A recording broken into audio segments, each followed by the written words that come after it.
മാസങ്ങൾ നീണ്ട ചർച്ചകൾക്കൊടുവിൽ കെപിസിസി പുനഃസംഘടിപ്പിച്ചു. രാഷ്ട്രീയകാര്യ സമിതിയിലേക്ക് 6 പേരെ കൂടി ഉൾപ്പെടുത്തി 13 വൈസ് പ്രസിഡന്റുമാരും 58 ജനറൽ സെക്രട്ടറിമാരും ഇടം കണ്ടെത്തിയതോടെ ചരിത്രത്തിലെ jumbo ഭാരവാഹിക പട്ടികയായി.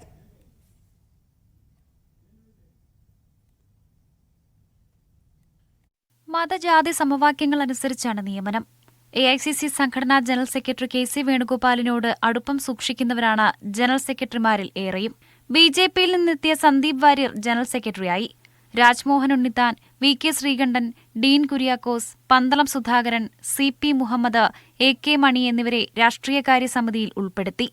Palode Ravi, D Sugathan, Sarathchandra Prasad, AA Shukkoor, Roy K Paulose, M Vincent, Jaison Joseph, Hibi Eden, VT Balram, VP Sajeendran, Mathew Kuzhalnadan, Ramya Haridas, M Liju എന്നിവർ വൈസ് പ്രസിഡന്റുമാരായി. സെക്രട്ടറിമാർ ഉൾപ്പെടുന്ന പട്ടിക ഒരാഴ്ചയ്ക്ക് ശേഷം പ്രഖ്യാപിക്കും. മീഡിയ 1, ഡൽഹി.